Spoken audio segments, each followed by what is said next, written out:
नबी करीम सल्लल्लाहु अलैहि वसल्लम इरशाद फरमाइन था जॾहिं कंहिं सालिह बाने खे मौत ईंदो आहे अल्लाह जे प्यारे खे नेकोकार बाने खे जंहिं महिल मौत जो टाइम ईंदो आहे जिथे उनजी नज़र खुटंदी आहे उते अची अल्लाह जा फ़रिश्ता अछनि कपिड़नि सफ़ेद लिबास में अची वेहंदा आहिनि। असां कोन ॾिसंदा आहियूं पर उहो जेको मरण वारो हूंदो आहे उनजे अखियुनि जे अॻियां पर्दा हटी वेंदा आहिनि। उहो ॾिसंदो आहे त साम्हूं अछनि कपिड़नि में वेठा आहिनि। पोइ उन्हनि में जेको मलकल मौत हज़रत इज़राईल अलैहिस्सलाम आहे उनजे क़रीब ईंदो आहे, उनजो रूह कब्ज़ करे अल्लाह जी बारगाह में खणी वेंदो आहे। महबूब अलैहिस्सलाम फरमाइनि था जेकॾहिं को गुनहगार माण्हू हूंदो आहे उहो जॾहिं विसाल कंदो आहे जहान मां वफ़ात कंदो आहे त उनजी बि नज़र खां परे ताईं फ़रिश्ता अची वेहंदा पर उहे कारा लिबास में हूंदा यानी हैबतनाक हूंदा जिन खे ॾिसी माण्हू डिॼी वेंदो आहे। उहे परे खां ॾिसंदो पियो अखियुनि जे आॾो हूंदा। मलकल मौत ईंदो पर अहिड़ी करे ईंदो जो अॻियों माण्हू ॾिसी बेहोश थी वेंदो।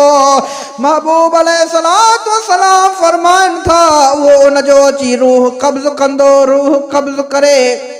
हाणे उन्ही जो रूह त वियो पाण फरमाइनि था आसमान मां उनखे आवाज़ ईंदो आहे या बिना आदम ओ इंसान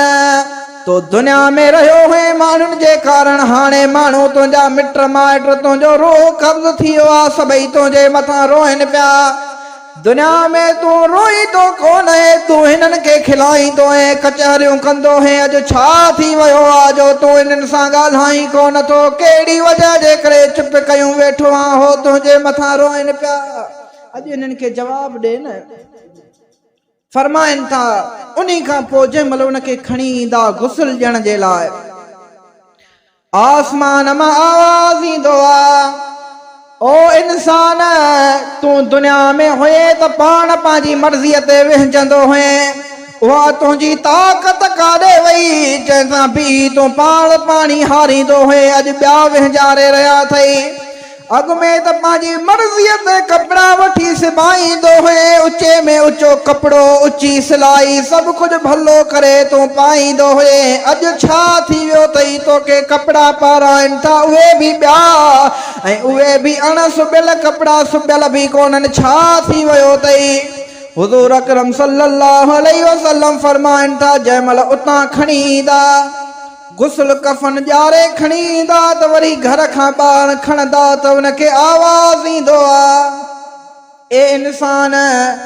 ॾे ख़बर अॼु काॾे पियो वञी एतिरो परे सफ़र ते कॾहिं कोन वियो आहे अॼु पहिरियों दफ़ो एॾो परे वञे पियो भला ॾे ख़बर पंहिंजे मिटनि माइटनि खे त ॿुधाए उन्हनि खे बि कोन थो ॾसी पियो ईअं निकितो पियो वञी। महबूब इरशाद फरमाइनि था पिया उन मैयत खे तैयार करे हाणे जंहिं महिल घर खां ॿाहिरि खणंदा घर जे दरवाज़े खां निकिता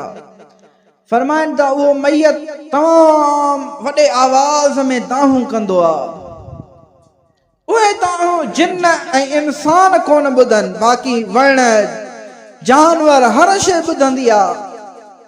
छा आवाज़ कंदो आहे फरमाइनि था उहो आवाज़ में चवंदो आहे ओ मुंहिंजी औलाद हे घर हे जायूं ही बंगला ही गाॾियूं ही ज़मीनूं हर शइ मां तव्हांजे लाइ जमा कई आहे हाणे मूंखां बाद में पाण में विढ़जो न पाण में जुदा न थिजो गॾु रहिजो।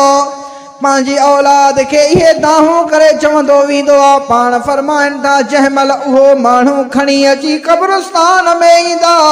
ऐं जंहिं महिल क़बर ते अची उन माण्हूअ खे रखंदा मिट्टी वराए उनखे क़बर में सुम्हारे मथां मिट्टी ॾींदा उनखे आसमान मां आवाज़ ईंदो आहे ओ अल्लाह जा बाना तूं इन्हनि जे करे रब जी नाफ़रमानी कंदो है त भाउ राज़ी थिए सोट राज़ी थिए मासत राज़ी थिए